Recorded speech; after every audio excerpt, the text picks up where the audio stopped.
जी, अस्सलाम वालेकुम क्लास। बिस्मिल्लाहिर्रहमानिर्रहीम। आज आई होप सो कि आप बिल्कुल ठीक होंगे। मैं दूसरा लेक्चर जो मैंने अपलोड करना था पिछले वीक में, वो मैं नहीं कर सकी बिकॉज ऑफ सम रीज़न्स, लेकिन वो मैं क्वेश्चंस आज अपलोड करूँगी।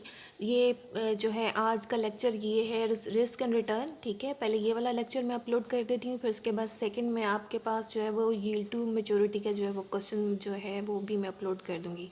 ठीक है, तो चैप्टर 5 आज से हमारा स्टार्ट होगा, रिस्क एंड रिटर्न। आज मैं आपको जो है ना रिटर्न के बारे में एक्सप्लेन करूँगी कि रिटर्न होता क्या है। रिटर्न से रिलेटेड मैं आपको क्वेश्चन भी बताऊँगी। वो सिंपल सा क्वेश्चन होगा, लेकिन रिटर्न से जब मैं आपको थोड़ा सा रिस्क के बारे में एक्सप्लेन करूँगी तब मैं आपको जो है ना इसके थोड़े से मुश्किल एक्सपेक्टेड रिटर्न हम लोग कैसे कैलकुलेट करते हैं, सही है। सो ये वाली चीज़ें भी मैं आपको जो है वो आज ही जो है वो कोशिश करूँगी कि आज ही के लेक्चर में ये कवर हो जाए। ठीक है, सबसे इम्पोर्टेंट तो ये है कि सबसे पहले आप जो है ना रिटर्न को आप कैसे कैलकुलेट करते हैं। सो रिस्क को आप फिर कैसे मेजर करते हैं। ठीक है, रिस्क को हम लोग कैलकुलेट नहीं करते, रिस्क को हम लोग मेजर करते हैं। सो हमारे पास चैप्टर नंबर 5 है हमारा, वो है risk and return. This is a very important lecture for our project two. ठीक है, जो जो भी बिज़नेस होता है उसमें आपका रिस्क भी होता है और उसका रिटर्न भी होता है। आप कहते हैं कि जितना ज़्यादा आपका हायर रिस्क हायर रिटर्न। ठीक है, तो इसमें जो है आपका जो इसमें बहुत सारी चीज़ें फैक्टर्स मेजर भी करती हैं। तो आज ये हम लोग देखते हैं कि ये आप जब चैप्टर पढ़ लोगे तो आपको क्या चीज़ें आपको समझ आने लग पड़ेंगी, अंडरस्टैंड कर सकेंगे। सबसे पहले तो आप रिलेशन और trade off between risk and return. ठीक है, द सेकेंड आप क्या कर पाएंगे, डिफाइन कर सकेंगे risk and return and show how to measure them by calculating expected return, standard deviation, coefficient और वेरिएशन। ठीक है, फिर उसके बाद discuss the different types of investor attitude towards risk. ठीक है, जो एटीट्यूड होते हैं डिफरेंट इन्वेस्टर्स के रिस्क की तरफ, वो भी हम लोग डिस्कस करेंगे। और इसमें हम एक्सप्लेन करेंगे रिस्क एंड रिटर्न जो आपके पोर्टफोलियो कॉन्टेक्स्ट में होते हैं। ठीक है, और उनको उनका उसको डिस्टिंग्विश भी करेंगे कि डिफरेंस बिटवीन जो होता है उसका individual securities and portfolio risk हमारे पास क्या होता है। ठीक है, और फिर उसके बाद क्या कहते हैं, डिस्टिंग्विश बिटवीन अवॉइडेबल अवॉइडेबल होता है हमारे पास अवॉइडेबल रिस्क, हम कहते हैं अनसिस्टमेटिक रिस्क। ठीक है, अब मोस्टली इसको अनसिस्टमेटिक रिस्क बोला जाता है। और अनअवॉइडेबल हमारे पास कौन सा होता है, हमारे पास होता है सिस्टमेटिक। ठीक है, अनअवॉइडेबल हमारे पास सिस्टमेटिक रिस्क होता है, और अवॉइडेबल रिस्क जिसको हम अवॉइड कर सकते हैं वो हमारे पास होता है अनसिस्टमेटिक रिस्क। ठीक है, एक्सप्लेन हाउ प्रॉपर डाइवर्सिफिकेशन, इसका डाइवर्सिफिकेशन का एलिमेंट कौन सा होता है और ऑफ दीज रिस्क। ठीक है, define and explain the capital asset pricing model, ये बहुत इंपॉर्टेंट टॉपिक है। और बीटा बेसिकली आपका जो है वो रिस्क को कैलकुलेट करने के लिए इस्तेमाल होता है, जो उसके करेक्टरिस्टिक्स लाइन होते हैं। ठीक है, और इसका calculate required rate of return using the capital asset pricing model. ठीक है, हम कैलकुलेट भी करना सीखेंगे कैपिटल एसेट प्राइसिंग मॉडल को। और इसके बाद डिमॉन्स्ट्रेट करेंगे कि जो हमारे पास सिक्योरिटी मार्केट लाइन है वो can be use to describe the relationship between expected rate of return and systematic risk. ठीक है, इसके बाद जो है वो explain what is the mayor meant by an efficient financial market, describe the levels or forms to market efficiency। ठीक है, फिर उसके बाद जो है मार्केट एफिशिएंसी के बारे में भी हम लोग थोड़ा सा देखेंगे कि एफिशिएंट मार्केट फाइनेंशियल मार्केट हमारे पास क्या होती है। ठीक है, सो रिस्क एंड रिटर्न अब हम शुरू करते हैं। सबसे पहले जो देखेंगे कि डिफाइन करेंगे रिस्क और रिटर्न को using portability distribution to measure risk, attitude towards risk and return in a portfolio context, diversification, ये सारी चीज़ें मैं आपको बता चुकी हूँ। और कैपिटल एसेट प्राइसिंग मॉडल जो है, ये सारी चीज़ें हम लोग जो है इसमें डिटेल में हम लोग स्टडी करने वाले हैं। एफिशिएंट फाइनेंशियल मार्केट, ये सारी इनकी कैलकुलेशंस भी हम लोग करेंगे।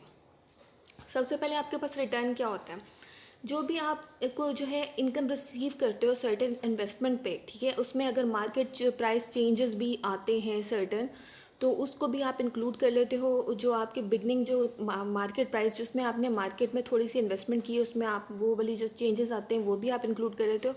उस पर जो आपको रिटर्न मिलता है वो आपका कहलाता है कि आपका जो है वो इनकम इन्वेस्टमेंट, जो आपका जो इनकम जो आपने टोटल इन्वेस्टमेंट की है उस पर आपका रिटर्न किया।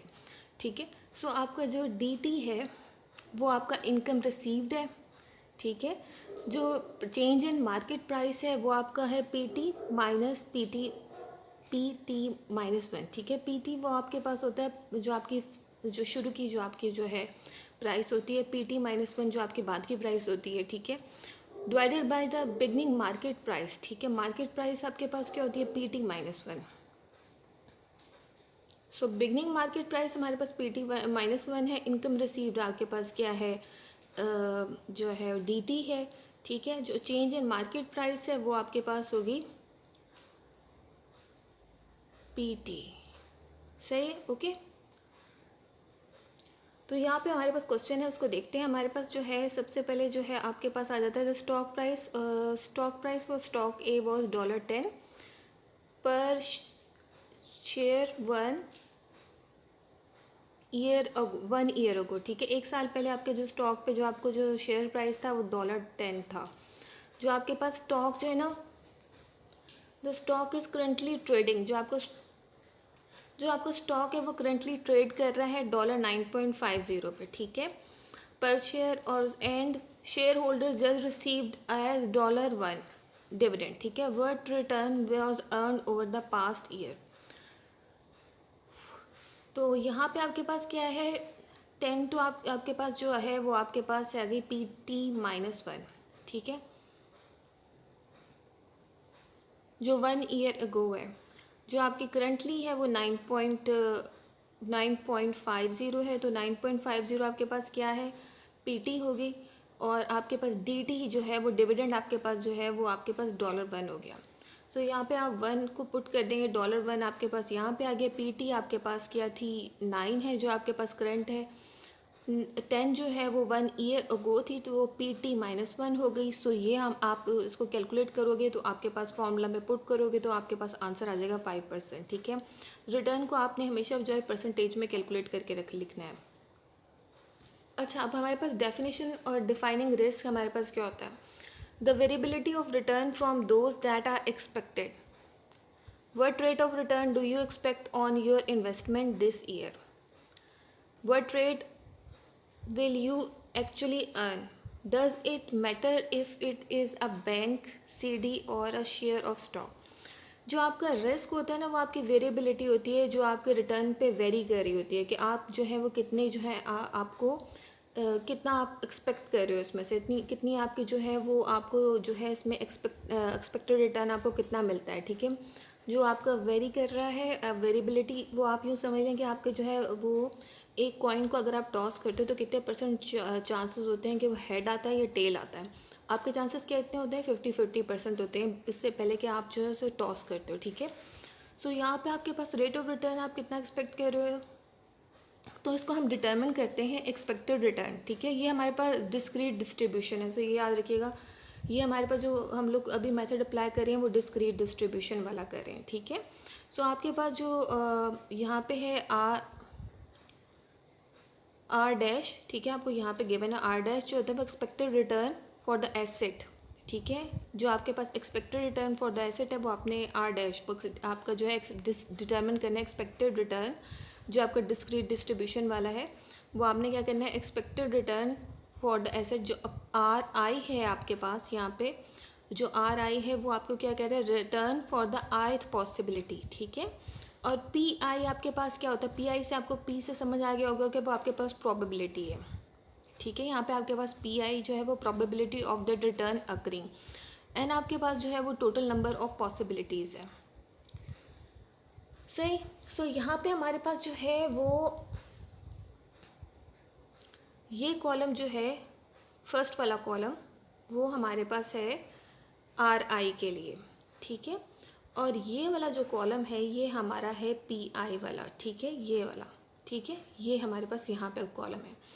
और फिर ये वाला जो है ये तो हमारे पास थर्ड वाला कॉलम जिसमें हम RI को PI से मल्टीप्लाई करेंगे, ओके। सो यहाँ पे हमारे पास RI गिवन होगा आपको इस क्वेश्चन में, ठीक है, जो आपके पास डिस्क्रीट डिस्ट्रीब्यूशन होता है, और PIB आपके पास गिवन होगा, ठीक है।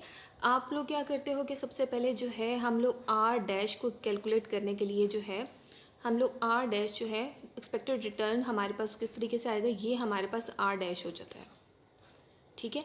हम सब इसको यहाँ पे मल्टीप्लाई करके इसकी वैल्यू लिखते हैं, फिर इन सबको ऐड अप करते हैं तो हमारे पास आ जाता है ठीक है, हमारे पास आ जाता है 0.090। सही है। सो ये हमारे पास, इसको फर्दर हम लोग जो है वो परसेंटेज में कैलकुलेट कर लेते हैं, हमारे पास 9% आ जाता है। तो ये हमारे पास आ जाता है। एक्सपेक्टेड रिटर्न कैलकुलेट करने के बाद हम लोग क्या करते हैं, इसको डिटर्मिन करते हैं स्टैंडर्ड डेविएशन, जिसका हम रिस्क मेजर करते हैं। ठीक है, इसी को ही हम फर्दर को कैलकुलेट करते हैं। जो हमारे पास 0.090 आंसर आया था, इसमें हम लोग क्या करते हैं, जो आपके पास स्टैंडर्ड डेविएशन होता है, ठीक है, वो स्टैटिस्टिकल मेजर होता है of variability of distribution around its mean. ठीक है, जो आपका जो है वो ये आपकी वेरिएबिलिटी को जो है वो आपको जो है वो मेजर करता है। ठीक है, जो आपका स्टैंडर्ड डेविएशन होता है कि यानी कि वो आपका जो है यहाँ पे रिस्क को मेजर करने में आपकी हेल्प आउट करेगा। It is the square root for variance. ठीक है, तो ये आपके पास जो है स्क्वायर रूट फॉर वेरिएंस आपके पास आ जाता है। ठीक है, ये आपके वेरिएंस को मेजर करेगा, आपका जो स्क्वायर रूट है। ठीक है, अंडर रूट है वैसे ये जो है वो स्क्वायर रूट, ये फर्दर यहाँ पे जो है ना स्क्वायर आ जाता है ना यहाँ पे। इफ़ यू डू रिमेंबर कि आप लोग किस तरीके से जो है वो स्टैंडर्ड डेविएशन को कैलकुलेट करते थे। Note this is for discrete distribution, सिर्फ ये आपके डिस्क्रीट डिस्ट्रीब्यूशन के लिए होगा। ठीक है, सो यहाँ पे आपके पास जो है वो 0.090 आपके पास आंसर आ गया था। ठीक है, याद रखिएगा, पहला कॉलम आर आई का है, दूसरा जो है पी आई का है, तीसरा वाला आर आई पी आई का है, तीसरा कॉलम जो है वो आपके पास ये है। सही है। सो यहाँ पे आपने क्या किया है कि आर आई माइनस आर, ठीक है, आप इसको यूँ करोगे, आपके पास ये जो है आर डैश है, यहाँ पे डैश आता है। स्क्वायर को आप स्क्वायर करोगे, उसको मल्टीप्लाई करोगे पी आई से, ये आपके पास जो ठीक है, ये आपके पास जो है आर डैश के ऊपर था, ये यहाँ पे नहीं आता, ये यहाँ पे आता है। उसको आप मल्टीप्लाई करोगे पी आई से, तो आपके पास फर्दर जो है उसको सबको यहाँ पे आप उनको वैल्यूज़ चेक करोगे। ठीक है, तो आपके पास यहाँ पे आंसर आना शुरू हो जाएगा। फिर उसको यहाँ पे आप एडअप करोगे इन सबको, तो ये आपके पास फर्दर वैल्यू आ जाएगी 0.01729। ठीक है, सो यहाँ पे आप उसका जो है फर्दर जो है अंडर रूट निकालोगे, तो आपके पास आ जाएगा आंसर 13.15। ठीक है, परसेंटेज में आपने उसको लिखना है। तो ये आपका क्वेश्चन जो होता है इस तरीके से, यहाँ पे आपने उसका क्वेश्चन का जो है स्टैंडर्ड डेविएशन भी आपने निकाल लिया, और फिर उसके बाद आपने coefficient of variation find out करना है इसी क्वेश्चन का। ठीक है, डिस्क्रीट डिस्ट्रीब्यूशन में सबसे पहले आपने एक्सपेक्टेड रिटर्न कैलकुलेट किया, फिर उसके बाद आपने स्टैंडर्ड डेविएशन कैलकुलेट किया, फिर उसके बाद आपने कोएफिशिएंट ऑफ वेरिएशन कैलकुलेट किया। तो यहाँ पे आपके पास जो ratio of standard deviation of a distribution और to the mean of distribution. ठीक है, तो इसमें क्या होगा, it is a measure of the relative risk. ठीक है, जो हम इसमें रिलेटिव रिस्क जो होता है उसको हम मेजर करते हैं। जो आपके पास रिलेटिव मेजर, जो आपके पास स्टैंडर्ड डेविएशन था उसमें हम जो है ना वेरिएबिलिटी को हम मेजर करते थे। ठीक है, जो कितना वेरी कर रहा है, इसमें हम जो रिलेटिव रिस्क है उसको मेजर कर रहे हैं। ठीक है, सो ये हमारे पास है फॉर्मूला कोफिशिएंट ऑफ वेरिएशन के लेके। ठीक है, जो आर डैश था वो आपके पास 0.09 आया था। ठीक है, जो आपके पास स्टैंडर्ड डेविएशन का था वो आपके पास 0.1315 आया था। आपने इसको डिवाइड करना है, आपके पास जो है ना कोफिशिएंट ऑफ वेरिएशन का आंसर आ जाएगा। ठीक है, अब इसके बाद जो हमने जो है ना रिटर्न का जो है हम एक्सपेक्टेड रिटर्न का जो है ना कॉन्टीन्यूस डिस्ट्रीब्यूशन हम लोग जो है वो बाद में देखेंगे। जो डिस्क्रीट डिस्ट्रीब्यूशन होता है हम लोग उसका जो टेबल है वो हमारे पास कुछ इस तरीके से बनता है। ठीक है, दिस इज डिस्क्रीट डिस्ट्रीब्यूशन। सही है। सो ये आप जो है इसको देख लीजिएगा कि यहाँ पे जो है आपके पास एक साइड पे आपके पास जो है ना आपके पास आर आता है, एक साइड पे आपकी प्रोबेबिलिटी आती है। सही है, आर आई आपके पास जो है वो आपकी जो है वो हॉरिजेंटल पे आता है, और जो आपकी वर्टिकल लाइन है उस पर आपका पी आई था। ये देख लें, -15 -3 ये जो है ना आपकी बेस लाइन बनेगी। ठीक है, जो आपके पास जो है ना यहाँ पे जो आपकी वर्टिकल लाइन आपकी खड़ी हुई है वो आपको नज़र आ रहा होगा 0.05। ठीक है, सो यहाँ तक के लिए आज का लेक्चर होगा। फिर नेक्स्ट जो है अभी मैं वीडियो दूसरी वाली अपलोड करती हूँ जिसमें यील्ड टू मैच्योरिटी के जो क्वेश्चंस हैं वो सॉल्व हुए हुए मैं आपको दिखा दूँगी। ठीक है, कि कैसे उसको सॉल्व करना है, उसके जो है जो 2-3 मेथड्स हैं वो उसमें मैं आपको बता दूँगी। ओके, चलें, बस ये क्वेश्चन मैं अपलोड करती हूँ, आप सॉल्व कर लिएगा।